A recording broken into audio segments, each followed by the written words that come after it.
That winter in Dry Creek was unlike any Isaiah Carter had ever endured. Snow piled so deep the wagon wheels of the town lay locked fast in the frozen white. Yet in that harsh season, a story began. Isaiah rode a broad-shouldered gray, his frame tall and straight as though carved into the saddle. Folks in town were used to the sight. The brown-skinned man in a dust-worn coat, a face cut in hard lines, seldom showing a smile. He lived mostly alone on the northern high plains, coming down to Dry Creek only when he truly needed salt, cartridges, or a sack of cornmeal. Many called him the loner of Wyoming, and he never bothered to set them straight. That day Isaiah came for little more than tobacco, Winchester rounds, and a few bags of meal. But as he swung down in front of the general store, another scent cut through the cold. A smell warm and rich, drifting from a bakery 2 doors down. Fresh bread. In the dead of winter, that fragrance felt like a gentle summons. He turned to walk toward it, and that was when he saw her. By the trash barrel outside the bakery knelt a figure, a girl, thin, trembling, her bare hands digging into the wooden bin for scraps. Her dress might once have been fine, but now hung in tatters, sleeves frayed, hem dirty and stiff with ice. Her black skin burned red from wind, lips cracked, and when she pulled out half a charred loaf, she bit into it like heaven itself had dropped it in her lap. Isaiah stopped, his eyes locked to the sight. It wasn't cheap pity that struck him. It was the raw sense of life being ground down, a spark near gone cold, one breath from vanishing. The bakery door flew open. A shrill woman's voice cut the hush of falling snow. "Get out, you digging through my trash, are you?" The baker's wife, face red from the oven heat, raised a broom like a weapon. "Come back again, you filthy runaway, and I'll have the sheriff on you." The girl flinched, crumbs spilling into the snow. Her wide eyes brimmed with fear, but she spoke no word in her defense. She shook, not just from cold, but from the shame of being cast out in the open street. Isaiah stepped forward, his shadow stretched across the white, blocking the wind from her. The woman hesitated. Few cared to cross Isaiah Carter. He said nothing, just pushed through the bakery door. "One loaf fresh from the oven," he said, voice rough but steady. The woman scowled, grudgingly wrapped a hot loaf. He set coins on the counter, turned, and walked out. The girl still crouched, arms wrapped around herself. Isaiah knelt before her, holding out the steaming bread. "No woman should ever have to beg for bread," he said. She lifted her face. Large dark eyes shone under lashes wet with snow.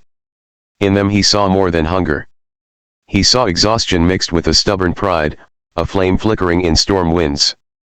She hesitated as though the gift might vanish. At last her thin hand brushed his, trembling as she took the loaf. The touch was brief, but it made Isaiah's knuckles tighten. Her whisper cracked, broken by the cold. "I thank you. I wasn't trying to." He shook his head. "Eat." She tore off a small bite. The sound that left her throat was half a sob, half a breath of relief, as though life had returned at the edge of death. Tears welled, but she turned away, hiding them. She ate quickly, hands trembling as if someone might steal it from her. Inside, the baker's wife called out loud enough for all to hear. "That's the runaway from the Aval wedding. Took jewels, they say, and fled. Now she's digging garbage." Whispers rose along the street. Isaiah didn't glance their way. His own eyes stayed on her. "Got somewhere to sleep tonight?" he asked low. She hugged the loaf to her chest, shook her head. "Only behind the saloon near the stables. They let me stay if I keep quiet." Isaiah studied her a long moment. Then he pulled the wool scarf from his neck and laid it across her shoulders. It smelled of smoke and horse, rough against her skin, but warm. She froze at the kindness. He rose. "Don't wander. I'll be back before sundown." Swinging into the saddle, he disappeared into the storm. She sat still, clutching the scarf, breath turning white in the air. For the first time in weeks of running, her chest eased from its ache. His figure had vanished into the snow, but the coarse wool around her shoulders still carried his warmth, a thin shield against the world. Her name was Celeste Brown, though no one had asked it. Yet in the silence he left behind, in the memory of his steady gaze, she knew she had not been erased. The wind rolled down from the northern ridge, sharp as a whip across frozen eaves. Celeste Brown kept to the main street of Dry Creek, Isaiah's scarf drawn tight about her shoulders. The coarse wool scratched her skin, carrying the smoke of campfires and the sweat of horses. Yet that rough scent made her feel safer than anything else. She slipped behind the Dry Creek saloon where nights swelled with banjo twang and the coarse laughter of cow hands. Behind it stood a rough row of stalls, the air heavy with sour whiskey and damp hay. There she had often curled against bales, clinging to scraps of warmth. Tonight was no different. She pulled the scarf higher across her face, sank down against the cold wall, clutching what remained of the loaf Isaiah had given her. Half was gone, the rest held tight as treasure. But Dry Creek was a small town, and word traveled faster than the wind. In the few hours since the baker's wife had shouted, Celeste's name had become the town's amusement. "That's the runaway from the Whitaker wedding. Heard she stole his jewels before bolting. Figures. Look at her. A beggar now. Bet she's fooled plenty of fools already, or she'd never have lasted this long." The voices carried through the wall, sharp with mockery. Celeste sat still, fists gripping the scarf. She had learned to turn herself into a shadow. When the world spat names at her, survival meant swallowing the protest down into her chest. Yet the words cut deep, for they weren't all false. She had run. She had carried something away.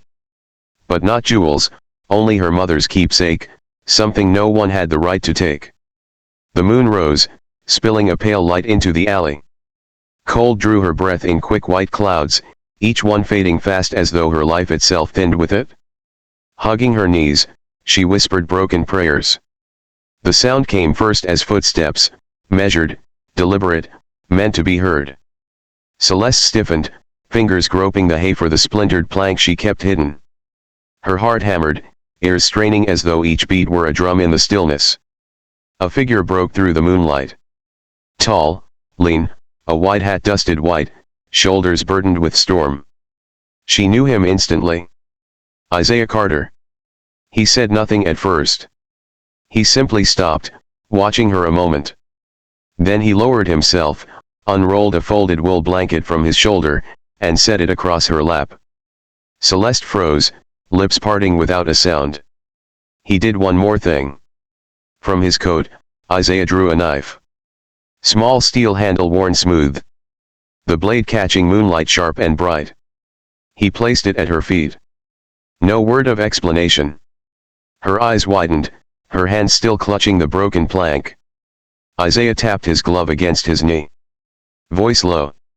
"Sleep comes easier when you've got something to guard yourself with." The words lodged in her throat. Since when did any man a stranger at that treat her as though she were worth protecting? Tears slipped hot down her cheeks, biting cold as they froze. Isaiah reached no further. He only brushed snow from his gloves, rose to his height. His gaze lingered on her face a long, steady moment. It held no pity, no hunger, only something firm, as if he had taken on a duty he would never speak aloud. Celeste's breath shuddered. Her fingers touched the edge of the blanket, coarse and heavy. When she looked up, he had already turned away, his frame swallowed by the storm. She sat silent. The knife gleamed silver at her feet. The blanket weighed warm across her knees. Its scent, smoke, pine leather, clung to her skin, mixed with the salt of tears at her lips. For the first time in months of flight, she no longer felt unseen. Isaiah Carter's eyes, steady, quiet, and deep, burned into her memory. A fire low and smokeless, yet strong enough to hold back the night. That night, while Dry Creek settled and the banjo strings inside the saloon fell silent, Celeste still held the blanket close, her hand brushing the knife's hilt again and again. In the dark, she realized something. That first look, the look of a man who did not see her as refuge, might be the one thing keeping her alive until morning. The next morning, a thin strip of sun broke through the heavy gray clouds, casting a weak glow across Dry Creek. Snow melted from the eaves, dripping in slow rhythm onto the frozen ground. Behind the saloon, Celeste Brown sat curled tight. Isaiah's blanket wrapped close, the knife hidden in her palm. Sleep had not found her. The warmth of the wool soothed her body, but the echoes of whispers and scorn from the day before circled endlessly in her mind. Keeping rest at bay, she chewed the last of the bread, slow and careful, reminding herself she still had reason to live. But hunger was no longer her only fear. The name Lucas Aval hung over her like a noose. The rumor had already spread. She had fled her wedding, stolen jewels. A lie twisted into truth by repetition, enough to mark her guilty in every eye. Hoofbeats struck the frozen alley. Celeste stiffened, clutching the knife, but the rider was no pursuer. It was Isaiah Carter. He reined in at the mouth of the lane, his eyes sweeping once before settling on her. "Come with me," he said, voice low, leaving no room for refusal. She rose slowly, legs stiff with cold. He caught her elbow, his calloused hand brushing chilled skin, a brief touch, yet it sent a sharp ache through her chest. There was no force in it, only a steady assurance that steadied her in return. He led her beyond the edge of town to a hunter's empty shack. The place was dark, but at least it broke the wind. Isaiah lit a fire in the stone hearth, waited until the smoke cleared, then sat. Celeste lowered herself across from him, clutching the blanket as if it were her only shield. In that silence, she knew it was time. The weight she carried could no longer stay hidden. Whether he turned away or not, she had to speak. "They say I stole," Celeste began, her voice trembling yet firm. "That I took the Avil jewels and ran." "They're only half wrong," Isaiah said. "Nothing." He leaned forward, set another log on the fire, then lifted his gaze. "Calm, steady." That look invited her to go on. "I took nothing that wasn't mine," she whispered. "It was my mother's. A silver pendant shaped like a laurel. She gave it to me when I was 10, but Lucas Oval," her voice caught. "He claimed it was part of his gift, that if I refused to marry him, he would brand me a thief." The firelight flickered over her face, her dark eyes shining with pain far older than her years. "My father," she bit her lip until it bled. "He forced me into that marriage. Said it was the only way to save our family after the war. But I couldn't. From the first moment, Lucas looked at me like I was property. Then I saw him strike a servant girl. I knew if I stood in that chapel, my whole life would be chains." Her chest rose hard with each breath. The words burned her throat. But once freed, they carried a strange relief. "So I ran. I took only my mother's pendant. And now the world believes I am a thief." Tears filled her eyes. Yet she lifted her chin, pride cutting through despair. "I would rather bear shame forever than live as the wife of a cruel man." The shack held its silence, broken only by the snap of burning wood. Isaiah sat still, firelight tracing the lines of a weather-worn face. At last, he gave a single nod. No judgment, no pressing question, only a quiet recognition. His eyes spoke what his mouth did not. He had heard and he believed. Celeste shivered, not from the cold, but from the sudden lightness in her chest. For months, her truth had been locked inside, mocked and denied. Now someone had taken it in without scorn, without accusation, as if her pain had a place in this world. She looked at Isaiah. The fire glowed in his eyes, deep and unyielding. That one nod was stronger than any vow. She turned away, hiding the tear that slipped down her cheek. For the first time, she no longer felt utterly alone on her road of flight. The world could brand her guilty, but one man had chosen to stand still, his gaze a harbor. That night, when Isaiah led her back toward the saloon's shadow to keep her hidden from town eyes, Celeste drew the blanket tighter, and clutched her mother's pendant close. In her mind, his nod remained, echoing like a quiet flame, a small fire keeping her heart alive where she once thought it had gone cold. The road north of town stretched like an endless ribbon of white, flanked by snowbound prairie and stiff pines locked in ice. The wind tore through, carrying the echo of hooves like a distant drum. Isaiah rode ahead, straight-backed, his silhouette stark against the gray sky. Celeste sat behind him, her fingers gripping the worn saddle, careful not to cling to him, leaving a narrow space between them. The scarf still hung around her shoulders, carrying the faint smoke and hearth fire scent that reminded her the silent man before her had been the only one to reach for her when no one else would. The ride lasted hours. When the sun dipped behind the ridge, Isaiah drew rein before a cabin hidden in the pines. Modest in size, roof-pitched and sturdy. A thin plume of smoke rose from the chimney. Proof this place was not entirely abandoned. Isaiah dismounted, holding out a hand. Celeste hesitated, then laid her thin fingers in his. His palm was calloused, steady, warm enough to steal her breath for a moment. "This," he said, his voice low, nearly lost in the wind. "My home." Celeste looked around. The cabin stood as if it belonged to the earth itself, stripped of any softer touch. Windows bare of curtains, rough unique chairs, walls dark with age. A man's dwelling built to endure, not to live in. No flowers, no grace, only silence. Isaiah opened the door, letting her step first across the creaking floorboards. The air carried pine resin, cold ash, and tanned hide. Clutching the blanket to her chest, she glanced about like a trespasser in the den of a beast. Isaiah followed, laying down firewood without explanation. "Sit there," he said, pointing to the chair by the hearth. He worked with ease, coaxing flame from tinder until fire leapt alive. Celeste flinched when sparks flew. Isaiah's gaze softened a fraction. "It won't harm you. Fire minds those who handle it right." He fetched a kettle, heading to the well outside. Celeste rose as if to help, but the bucket's weight bent her arms. Isaiah returned in time, his hand closing around her wrist, taking the bucket before it spilled. "I'll do it," he said simply. The touch was brief, but it left her skin burning, not from shame, but from the strange kindness she had never grown used to. They ate cornbread hard as stone and strips of salted meat. Celeste nibbled. Isaiah ate in silence. No idle questions, no probing words. Each time she dared lift her eyes, his gaze lingered only long enough to see her, then moved away as though granting her the space she needed. Afterward, Isaiah placed a small pile of wood before her. "Try it," he said, passing her a match. Celeste's hands shook as she bent over the hearth. The flames sputtered out. Her head dropped in frustration. A broad shadow loomed behind. Isaiah stepped close, kneeling beside her.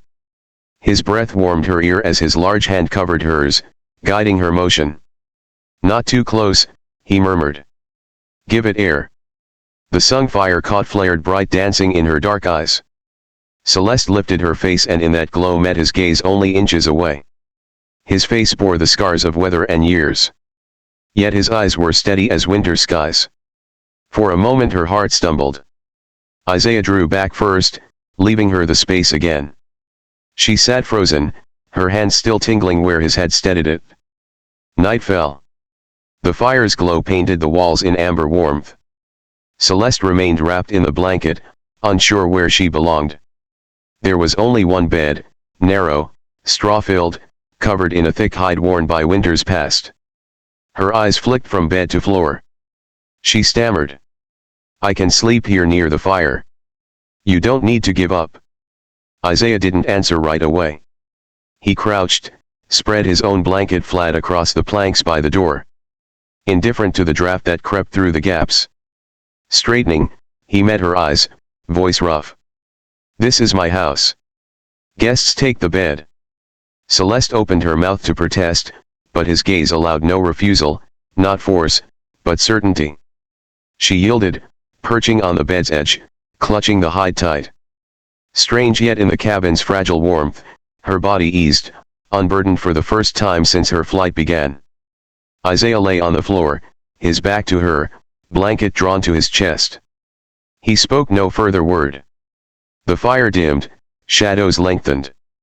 Celeste turned once, seeing only his broad shoulders and hair dusted by snow melt. A man rough and quiet, choosing the ground so that one branded a thief could rest on a bed. She pulled the hide to her face, her eyes burning.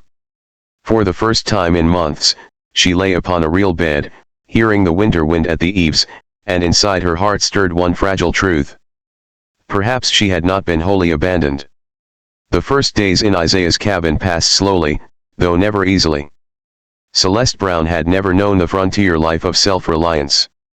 Each morning, while frost clung thick to the grass, and the sun bled a pale streak over the horizon, Isaiah was already awake, coat on, splitting wood, feeding the horse, checking his traps. Celeste sat near the hearth, clutching the hide he'd given her, watching his figure fade into the pines, unsure what place she could claim in a world so hard and spare. One morning, Isaiah came in with 2 heavy buckets from the well. He set them down and looked at her. "You'll need to learn this." The first time she gripped the wooden handle, the weight pitched her sideways. Water sloshed cold over her hands. Isaiah stepped in, steadying the yoke beside her, his voice low by her tangled hair. "Don't strain all at once. Let it rest in your hips. Step slow." She followed, halting but steady. The buckets reached the cabin without spilling. When she set them down, she lifted her eyes. His gaze carried no praise, no mockery, only calm. It was enough. For the first time, pride flickered in her chest. In the days after, Isaiah taught her to tend fire. Celeste fumbled, smoke stinging her eyes until tears stopped to streak her face. He never laughed, never sighed. He only sat near, his rough hands guiding hers, shifting the wood. "Let it breathe," he repeated. The third time, the fire flared bright. Celeste gave a startled laugh, a sound foreign in that silent room. Isaiah glanced at her, the corner of his mouth twitching upward before he turned back to the wood pile. As chores grew familiar, Isaiah began teaching her to ride. The gray horse loomed tall, daunting. The first mount left her stiff, fingers white on the reins. Isaiah walked at her side. His hand on the gelding's flank, voice steady. "Loosen your legs. Think of him as a friend, not a beast." The horse stepped forward, and Celeste swayed, nearly falling. Isaiah's hand pressed firm at her back, steadying her. His warmth and the scent of hide and prairie air closed around her. She dared not breathe, afraid her heart would betray its rush. Day by day, he led her farther through the timber across barren fields. She began to feel the rhythm of the saddle, the wind slapping her cheeks, her hair streaming free. Once when the gelding reared sudden, she gasped in fear. Isaiah's arms swept around her, pulling her tight against his chest, holding her fast. Only moments, yet her heart raced long after. One afternoon, Isaiah brought out his old Winchester. He laid it in her hands. The weight sagged her arms. He stepped behind, large hands closing over her wrists, raising the barrel. "Don't think about hitting. Just hold steady."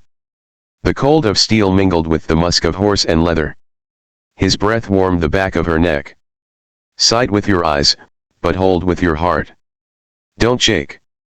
She drew a breath, pulled the trigger. The crack split, the valley wide. The shot flew wild, but Celeste broke into laughter. The tension shattered. Isaiah reclaimed the rifle, checked it, then nodded once. "Better than my first try."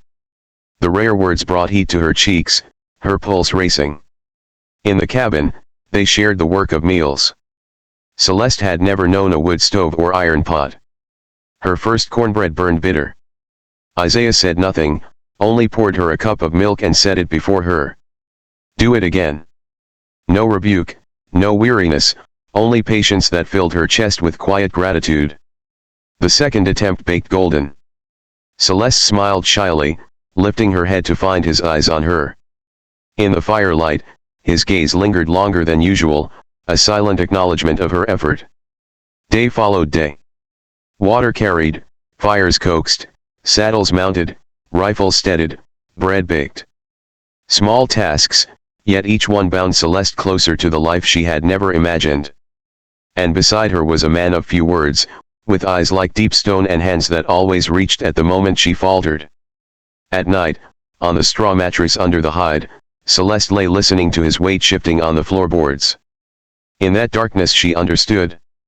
It was in those quiet hours, in the brush of hands at the well, the steady arm on the saddle, the closeness at the rifle stock, that something had begun to grow inside her. Not pity, but trust. And beyond that, a feeling she dared not yet name. The fever struck without warning, as though Celeste's body had finally surrendered after days of forcing itself into frontier work. In the morning, it was only a chill crawling along her spine. By dusk, her breath came ragged, her skin burning. She tried to hide it, unwilling to burden Isaiah. But when her hands shook, carrying the water buckets, he saw at once. "That's enough," Isaiah said, voice rough yet firm. He took the bucket from her, set it down, and studied her flushed face. "You've got a fever." She tried to argue, but her legs faltered. Isaiah's hand caught her waist, steadying her, lifting her as though she weighed no more than a child. His touch was solid, warm, holding her whole frame as if nothing could slip through his grasp. Celeste wanted to whisper thanks, but her throat burned dry, spilling only broken breaths. He laid her on the narrow bed, drew the hide blanket across her chest. The fire roared higher, flames chasing shadows along the cabin walls. He wet a cloth and laid it on her brow. His movements were slow, careful, as if a misstep might break her apart. All night he kept vigil. At times he replaced the cloth, lifted her to sip water. When her breath grew harsh, he reached for an old book from the shelf and read aloud. His voice, deep, steady, weathered as the wind itself, droned like a low hymn. Each word holding her tethered against the fever's storm. Through the haze she caught fragments, a line of verse, "Though the night be long and cold, I will wait until you find your song again." In her delirium, she felt as though her hand was locked in his, clinging to life itself. When dawn seeped pale through the shutters, Celeste opened her eyes, her head still heavy, but the heat gone. The first sight was not the cabin, nor the fire, but Isaiah, slumped in the chair beside her bed. His large hand clasped tight around hers. She squeezed faintly. Even in sleep, his grip answered, holding fast. Her heart stung, warm and aching at once, as though every wound in her life had found balm in his calloused palm. The next day, Isaiah returned to chores as if nothing had passed. He did not mention her fever, nor the night he had kept watch. Only Celeste carried it in silence. The memory of a man who never left her side, whose hand had never let go. That evening, snow fell heavy outside, cloaking the pines. Inside, the fire cast a gentle gold on the wooden walls. Celeste lay awake on the bed, her heart restless, as though something within her clamored to be named. She heard the door creak, the wind rush in as Isaiah returned from the stable. He hung his hat, sat near the hearth, warming his hands. Firelight flickered across his face, stern, quiet. But in his eyes, something deeper stirred. Something that drew her gaze and would not release it. Her lips parted. "Isaiah." He turned, waiting. No question, no urging, only silence, holding space. Celeste rose, the hide sliding from her shoulders, bare feet pressed, cold to the boards, but her heart burned hot. She crossed to the hearth, stopping just short of him. "Thank you for staying with me," she whispered. He did not answer at once. Instead, he reached, brushing a stray lock from her brow. The touch was so light, yet it sent a tremor through her. Their eyes held longer than ever before. In his gaze, she saw it plain. Not pity, not duty, choice. The distance closed when Isaiah leaned forward, forehead resting against hers. Not hurried, but still. Their breaths mingled. Celeste let her eyes fall shut, surrendering to the truth she could no longer resist. His lips touched hers, tentative, unpolished, but honest, as if they had been waiting all this time. The fire crackled, snow thickened outside. Yet within the cabin, silence was broken only by the rhythm of two hearts meeting. Isaiah's arm circled her waist, drawing her close. She leaned into him, trembling, but unafraid. That night they gave to each other what words could not bear. Not a blaze, but a steady warmth. A river of closeness running deep and slow like ice thawing in the mountain's core. Celeste felt his hand tracing her back. Each kiss tender, each breath heavy yet gentle. For her, it was more than closeness. It was proof. Proof that she cast off and branded was still worthy of being chosen. For him it was more than sheltering another. It was life itself returned to a home that had known only silence. As the fire sank to embers, they lay together on the wooden bed. Celeste rested her head on Isaiah's chest, listening to the heartbeat. Steady, strong, sure, she whispered faint as breath itself. For the first time, I feel chosen. Isaiah's arm tightened wordless, his long exhale the only answer she needed. Outside, the snow fell heavy still. But inside that cabin, the night belonged to them. A night of warmth, a night that bound them past the point of return. That afternoon, the sky thickened into a heavy slate gray, the kind that warned of a storm rolling fast from the mountains. Celeste sat at the rough wooden table, peeling wild potatoes for supper. The fire popped in the hearth, light flickering across her dark eyes. Isaiah sat by the door, running a whetstone along his knife in slow strokes. From time to time, his gaze drifted toward her. All was still until the sound of hooves carried in from the distance, hard and deliberate. Isaiah lifted his head. The sound grew nearer until a lone rider broke through the trees. The man wore a long black coat, shoulders crusted with ice, a rifle strapped across his back, and iron cuffs swinging at his hip. His face was as cold as the wind that trailed him. He stopped at the porch. Isaiah Carter. His voice rasped without pretense. Isaiah rose, shoulders squared. Who's asking? The stranger pulled a folded sheet from his coat. The paper shook in the wind, but the words stood clear. Wanted Celeste Brown. Crime, theft of dowry, fleeing lawful betrothal. Reward $2,000. Dead or alive. Celeste heard every word. Her heart hammered so loud it drowned the crackle of the fire. The knife slipped from her fingers, clattering on the table. Isaiah took the paper, read slow, then looked up. She came through. Then she left. I gave her food. She moved on 2 days back. The bounty hunter narrowed his eyes. You let a criminal walk. Isaiah folded the warrant and pressed it back into his hand. I saw a hungry girl. If the law wants to call her a thief, then my eyes saw nothing. The air went taut. Snow drifted. Wind howled in the pines. The hunter's hand hovered near his pistol.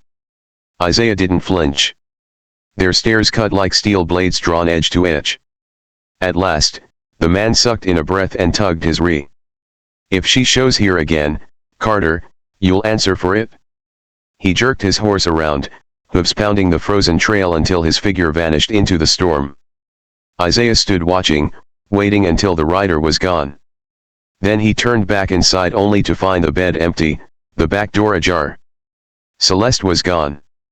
She had sat frozen on the edge of the bed, fists clutching the hide blanket, the image of that warrant burning into her mind. Each word carved like a blade. As Isaiah faced the hunter outside, one thought took hold. She had to disappear before her presence brought ruin on him. Celeste Rose crossed the room in quick strides. The back door gave easily, latch loose from age. She pulled the scarf over her face and stepped into the white blur of wind. The hinge groaned, swallowed by the gale, never reaching Isaiah's ears. Minutes later, when he came back in, the cabin was hollow. Fire still burned. Potatoes half peeled lay on the table, but the bed was stripped, blanket tossed aside. Isaiah's brow furrowed. He scanned the room. The front door closed, but the draft was wrong. He turned, saw the back door shuddering in the off-wind. His chest clenched tight. Damn it, he muttered, bolting out. Fresh tracks marred the snow. Small feet staggering but swift, pressing deep toward the woods. Isaiah seized his saddle, pulled the reins tight, and swung into the gray's back. The horse cried out, then lunged forward, hooves drumming against the frozen ground. Snow stung his face, cutting like glass. He bent low, eyes fixed on the faint trail ahead. Fury and fear tangled in him. He knew she hadn't run from cowardice. She had run to spare him the cost of her shadow. That reckless self-sacrifice twisted his gut, left him both angry and aching. Each bend detentant of the trail he feared the storm would swallow her prince, but the dent still marked the white, guiding him on. At last, as dusk spread orange across the peaks, he saw her. Celeste had collapsed against a rock face, knees drawn tight, hair dusted with snow, face pale as ash.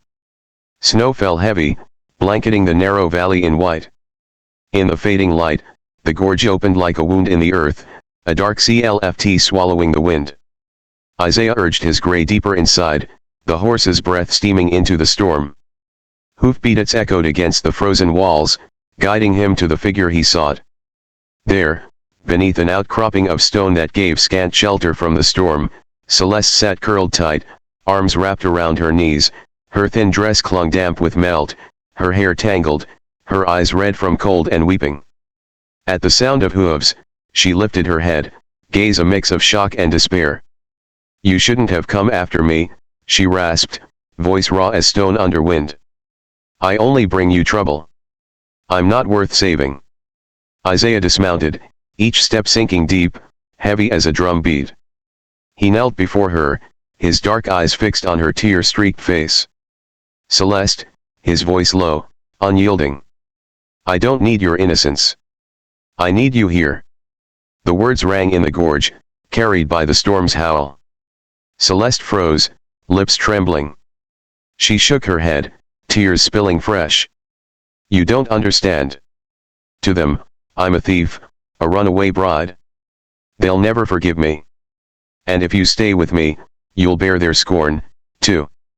Isaiah took her hands, icy and stiff, pressing them in his callous palms. "They can call you anything, but I know who you are. I've seen you fight hunger, seen you live when the world told you to bow. That's the truth I hold." Celeste sobbed, dropping her brow to his shoulder. His chest was warm, steady, the heat of him melting the cold that gnawed her thin frame. His arms closed around her, not binding, but solid, a wall against the storm. "I've always been left behind," she whispered. "My father sold me off like barter. People see only shame when they look at me. I don't believe I deserve to stay in anyone's arms." Isaiah shook his head. "You don't carry the past alone. If there's weight to bear, then we bear it together. I lived thinking nothing in this world was worth holding. But now I know what I need to keep." Silence stretched long. The gale outside the canyon seemed far away, drowned out by the sound of two hearts against each other. Celeste lifted her face, eyes wet, but holding a glimmer. "Are you sure?" Her question wavered like a thread, ready to snap. Isaiah didn't hesitate. He lifted her hand, pressed it to his chest. "Do you hear it? This beat doesn't live for me anymore. It lives for you. For us." Celeste broke into tears again, but this time they weren't of despair. Her shoulders shook, then eased, her body yielding into his embrace. They sat there until the storm calmed, until the canyon grew still. A new moon broke through the clouds, spilling silver light across the snow. In that glow, Isaiah pulled off his glove, clasping her hand in his bare one, sealing the bond like a mark carved in stone. "I promise," he said. Each word weighted like iron, "you'll never be alone again. No matter what they call you, no matter what shadows chase us, you will always have a place to return." Celeste stilled, then nodded, placing her other hand over his, closing her eyes as if to hold the vow inside her bones. In that canyon, no chapel, no witness, only snow, moonlight, and two broken souls who chose each other. By the time they returned to the cabin, night had deepened. Celeste stepped inside first. Her eyes rimmed red, but her stride steadier. Isaiah stoked the fire, flames rising bright to banish the damp cold. She stood watching, then turned softly. "I don't know what the future holds," she murmured. "But I want to try trusting at least once." Isaiah crossed to her, laying a hand on her shoulder. Then trust in us. Their eyes met. No further words were needed. In the fire's glow, in the warmth of the wooden walls, they spoke a vow louder than any voice, born of canyon snow, trembling hands, and two hearts daring to believe again. That night, Celeste slept sound, free of fevered dreams. Beside her, Isaiah lay on the floor as always, but his hand rested lightly on the edge of her bed, a thread binding them. And for the first time in years, both knew the shape of sleep that was no longer lonely. Rumor ran quicker than the winter wind. Within a week of the bounty hunter's visit, every corner of Dry Creek whispered Celeste's name. Wanted posters spread like fire on the saloon door, the church bulletin board, even across the blacksmith's window. The drawing was crude, hardly more than smudges, yet the words blazed in scarlet. Runaway bride, theft of dowry, reward $2,000. Celeste walked the market street with a wicker basket at her arm. Voices hushed as she passed. A mother drew her child aside, murmuring, "That's her, the colored girl. They say she swindled a fine family." A fabric seller jutted her chin, saying to no one in particular, "Harbor her and the whole town's name will rot." Celeste kept her head low, fingers gripping the handle until her knuckles whitened. Shame pressed heavier than the looks cast at her back. At a vegetable stall, the vendor crossed his arms, his silence sharper than any insult. She set down her coins, but no goods changed hands. Swallowing hard, she turned away. Isaiah followed close behind, watching it all. His jaw stayed hard, veins tight on his fists as he held the rest. He wanted to strike out, to smash their poison stares, but he only stepped nearer, broad shoulders, breaking some of the weight off her. The louder the rumor, the crueler the sport. One night in the saloon, a drunk smashed his bottle against the floor, shouting, "Carter, word is you're feeding a bird worth $2,000. Better sell her than keep her belly full." Laughter rose sharp, bouncing off the timbered walls. Isaiah turned, gaze hard as iron. The room hushed at once. He said nothing, laid his coins on the bar, and guided Celeste outside. Yet the silence cut her deeper, for the shadow of that poster followed her every step. That night, she could not sleep. She sat at the window, staring into the white prairie, tears slipping down her face. "I shouldn't be here," she whispered. "My being here only lays more weight on you." Isaiah came beside her, hand resting firm on her shoulder. "Celeste, don't you see? I've lived years in silence under the town's suspicion. I've grown used to judgment. But you are the reason I found something worth standing for." She lifted her eyes to him, trembling at the steadiness she found there. But fear still clung, the shadow of her past unwilling to release its hold. Then something no one expected. At the next week's market, when the crowd gathered before the general store to mutter about her, a woman's voice rose, frail, shaking, but clear. "I remember it was her who saved my child from fever." The murmurs stilled. Widow Delaney, keeper of the small apothecary, stepped forward, hands trembling with age, but eyes hard as steel. Clara was near death, the doctor gone from town. Celeste sat all night at her bedside, boiling herbs, reading the good book. "Clara breathes today because of her," a ripple moved through the people. Then another voice, rough yet warm, broke in. Reverend Calhoun, hair white as snow, came from the chapel steps. "I do not know the truth of the charges, but I know this woman knelt in prayer for an orphan child. I know she gave soup to a drunk no one else would touch. We are too quick to forget mercy." The crowd faltered. Then the blacksmith, John McKay, broad-shouldered and soot-streaked, laid down his hammer and stepped out. His voice boomed. "Last month, my horse near broke its leg. She stayed through the night, binding it as though it were her own. If she's a criminal, then I say criminals can show more grace than most honest men." His words landed heavy like hammer on anvil. Some bowed their heads, others pressed lips tight in shame. Celeste stood apart, basket empty, hands shaking. Never had she thought anyone would risk speaking for her. Their words, simple and plain, pierced her heart like sunlight through storm cloud. Isaiah stepped forward then, placing himself in the circle of their eyes. His voice carried steady. You can choose to believe a piece of paper. I choose to believe what I've seen, and I will stand with Celeste. No one can take that from me, silence answered. But it was not the silence of scorn. It was the silence of unsettled hearts. The posters still hung. The whispers still lingered, but cracks had begun to form. That evening, as they rode back toward the cabin, Celeste gripped his hand tight. Her eyes rimmed red but lit with a fragile glow. I never thought anyone would remember the small things I did. I thought they were all gone. Isaiah's grip tightened. Nothing is ever gone. It only takes one voice to bring truth back to light. In the quiet of that winter dusk, both of them knew. The town still judged, but now there were voices that dared to speak otherwise. And within those voices lay the first fragile seed of redemption. That morning, the sky hung heavy with gray. The wind rattling the wooden eaves like loose bones. Dry Creek was still the same small town tucked in the valley, but rumor had swelled into something no one could ignore. The name Celeste Brown was now spoken louder than the church bells. Isaiah Carter knew it. He tied his horse outside the cabin, rolled the bounty notice tight, and slid it into his belt. Celeste's eyes brimmed as she asked, "What are you going to do?" He only set his hand gently on her shoulder and answered, "What I should have done long ago." The town square was nothing more than a packed dirt clearing hemmed in by church, saloon, and forge. But that day it brimmed with people. Word had spread. Carter had something to say about the runaway bride thief. Faces craned forward. Children peeked from behind skirts and murmurs rose like gnats. Isaiah walked in, horse at his side, each step heavy but unshaken.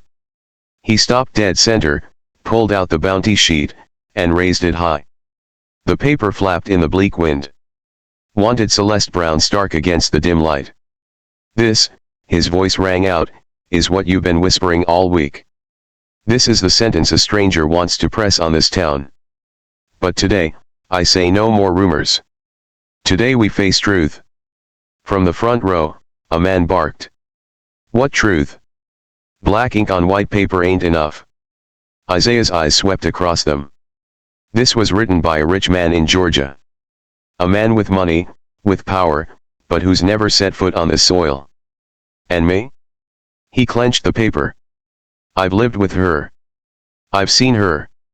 And I know Celeste Brown is nothing of what this ink claims. Murmurs rippled. A shopkeeper shook her head, yet some glanced sideways at one another, unsure. You call her a thief? Isaiah pressed on. I call her a survivor. You call her a runaway? I call her brave enough to break chains that would have killed her soul. His breath deepened, voice steady as stone. She is my choice. The words struck like hammer blows. A hush fell thick as snowfall. Then Widow Delaney shuffled forward, her frail voice trembling but clear. Carter speaks truth. My daughter breathes today because Celeste sat through the fever night. Stirring followed. Reverend Calhoun stepped up. Silver hair catching what little light broke the clouds. I wrote Cheyenne myself. I don't know her every past, but I know her present. And in the present, she is no criminal. She is proof grace still walks among us. The blacksmith McKay pushed through. Broad chest dusted with soot. His words beamed like iron striking anvil. She saved my horse, saved my living. If she's a thief, then call me her accomplice. I'll stand with her. The crowd shifted, the air quivering. A few lowered eyes, others sighed deep, but a voice shouted, what about this paper? Do we spit on the law? Isaiah lifted it again. Then suddenly crushed it in his fist. The tearing rasp echoed through the square. He let the shreds scatter in the wind. Law, he thundered. This law was bought by a man who would chain a woman, call her property. If that's justice, then justice is already rotted. Celeste stood hidden in the blacksmith's doorway, tears streaming. Isaiah's back was a wall before her. Each word he spoke hammering her name back into honor she thought forever lost. Sheriff Dobson, who had until then stood silent, finally stepped forward. Removing his hat, he looked from face to face. You've heard enough. We can obey the paper, or we can remember who she really is. The choice is ours. A silence fell, then a single voice. I'll believe her. Another joined. She deserves her chance. The words spread, gathering strength until they filled the square. That's right. She's no criminal. She belongs with us. Celeste covered her mouth. A sob caught in her throat. The sheriff nodded. Then it settled. I'll write to Cheyenne myself. Dry Creek will not hunt Celeste Brown here. She is no outlaw here. She's one of us. The sound that rose wasn't wild celebration. It was deeper, quieter, a sound of release, of grudges dropping, faces softened. An old woman tipped her chin in greeting to Celeste. An orphan boy ran to her, pressing a peppermint into her hand. Isaiah turned then, and their eyes met. She stood trembling, tears on her cheeks, lips curved in a fragile smile. He walked to her, held out his hand, and before all of Dry Creek, she placed hers into it. The square fell still, as if all knew they'd witnessed something greater than rumor or law. No vows spoken, no signatures drawn, only one man who dared choose, and one woman who dared accept. That was the truest trial. And the verdict did not come from paper or power, but from the heart of a community that finally remembered its own mercy. That spring came earlier than most. The snow melted fast, giving way to fresh blades of grass that spread like a green carpet beneath the mountains. Out on a meadow beyond Dry Creek, a lone wild tree bloomed white, its petals trembling in the breeze. That was the place Isaiah chose for the wedding. No church, no bells, no grandeur, only earth, sky, and the few souls who mattered. That day, Celeste stepped out from the small cabin in a simple cotton dress, mended in places, but clean and proud. The only necklace she wore was her mother's keepsake, plain wooden beads carrying years of memory. Her hair was braided, tucked with a wild flower plucked from the creek that morning. No powder, no silk, but the light in her eyes outshone the season itself. Isaiah waited beneath the tree, his white shirt worn but pressed, his brown trousers and scuffed boots speaking of years of labor. No boutonniere, no coat. Yet his stance, straight and steadfast, was enough to command the land around him. A handful of witnesses gathered. Widow Delaney sat in the front row, clutching her daughter Clara's hand. Reverend Calhoun carried his weathered Bible, his expression both kind and grave. John McKay, the blacksmith, stood tall behind them, his broad shoulders sheltering the orphans who had tagged along. Not a crowd, but the ones who believed this love was worth standing witness to. The Reverend opened the book, his voice warm and steady. We gather not to forget the past, but to begin a future. Love here does not require fine words or distant witnesses. Only two hearts willing to vow. Celeste walked forward, her steps barely bending the grass. Isaiah's eyes followed, each moment carved deep into memory. When she reached him, the wind lifted a stray blossom from her hair, and he bent to take her hand, small, thin, but alive with warmth. The Reverend nodded. Isaiah Carter, have you words to vow? Isaiah drew a breath, eyes fixed on hers. His voice came rough but firm. I have no gold, no titles to offer you. What I carry is silence and storm, long nights alone, mornings born of harsh wind. All of that I give to you. And if you take it, these hands will keep the fire for us through every winter. Celeste trembled, her tears bright as her smile. The Reverend turned. Celeste Brown, have you words to vow? Her voice shook, yet every syllable rang clear. I once thought life could only be lived in fear, in running. But you gave me a place to stand, a gaze without judgment. Today I vow to keep the fire in our home and to keep your honor. So when they speak your name, Isaiah Carter, they know it belongs to a man loved with all my heart. Silence swept the meadow. Only the wind through the branches and the steady beating of two hearts filled the space. The Reverend closed his Bible. No golden bands, no signed papers. From this day, beneath God's eyes, beneath Wyoming sky, the two of you are husband and wife. Isaiah and Celeste did not kiss in spectacle. They bowed their heads, foreheads touching, breath mingling. It was not for display, but for sealing. In that hush, they both knew they belonged to each other. Those gathered bowed their heads. Widow Delaney wept softly, clutching her child. John Mackay laid a rough hand on Isaiah's shoulder, his nod carrying blessing. The Reverend's smile broke gentle and bright, as if he'd glimpsed a quiet miracle in this hard land. Celeste whispered low enough only he could hear. "From this day, I am no runaway. I am your wife." Isaiah tightened his grip. "And I will always be the man who chose you." The wild tree stirred in the breeze, its white petals drifting down like a blessing on their vows. No horns, no fireworks, yet the meadow shone brighter than any grand cathedral. Built on faith, on courage, on the love of two souls who once believed they had nothing left to lose. Years passed since that spring day when beneath a wild tree in bloom, Celeste and Isaiah pledged themselves to one another. Winter followed winter, the snow falling and melting again. Yet inside the mountain cabin, one thing never faded. Laughter. The wooden cabin that had once been hollow and dim now pulsed with life. At the old table where Isaiah once sat alone sharpening knives, children now crowded, drumming with their palms, sometimes scrawling crooked drawings with bits of charcoal. Celeste scolded, laughed, then wiped it clean, never able to stay stern for long. By the fire she sat with knitting needles, weaving soft wool into sweaters. The flames danced on her gentle face, her gaze drifting to the window where small feet raced across the yard, shoes buried in spring grass.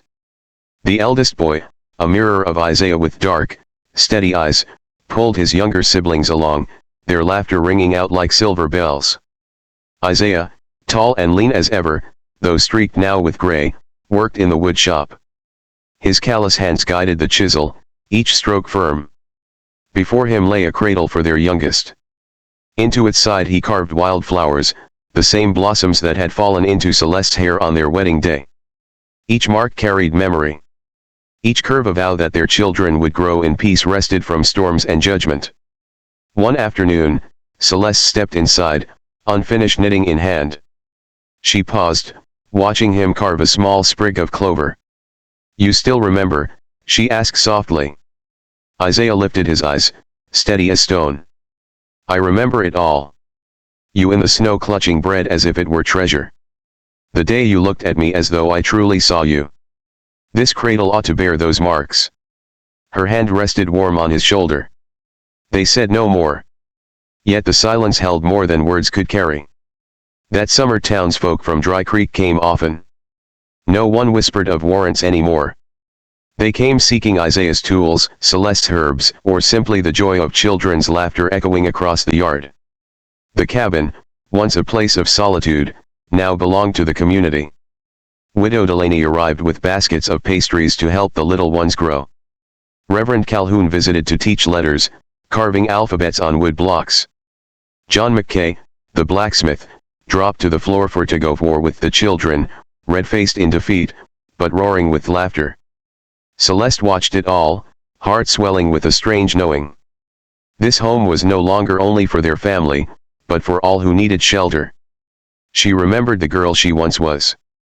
Lost, hungry, chased away at a bakery's trash bin. Now the same roof opened wide for others.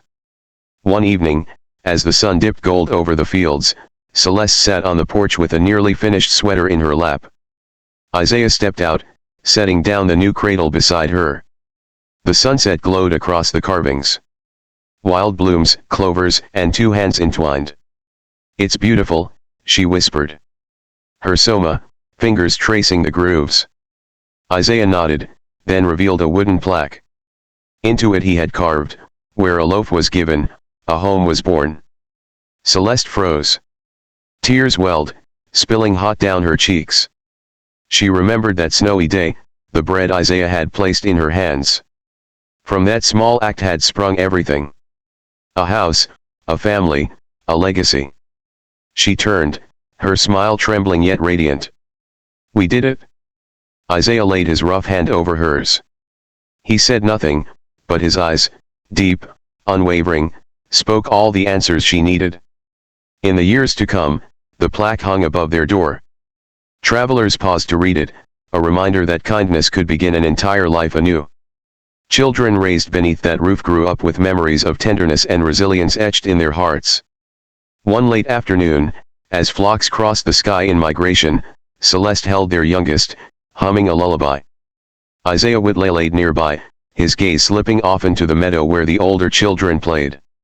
They spoke no words, but the silence brimmed with love, choice, and the promise of what they would leave behind. The cabin, once cold and hollow, became a beacon, and the simple plaque on its porch told the story for generations. Where a loaf was given, a home was born. On that wild land, once filled with wind, snow, and judgment, a house rose full of laughter. Celeste and Isaiah proved happiness need not begin with gold, only with a loaf of bread given in mercy. From that gift, a family and a legacy had grown. Dear friends, perhaps by now we all know storms and the wounds of judgment or loss. Yet this tale reminds us, one hand extended, one gaze that truly sees can change an entire life. If this story has warmed your heart, please press like so we may know it has touched you. Subscribe so together we can keep the fire of these Wild West love stories burning. And leave a comment. Share your memory, your lesson, or your blessing so we may weave a tapestry of stories to hand down to the next generation. Tell us, do you believe a simple loaf of bread can begin a home like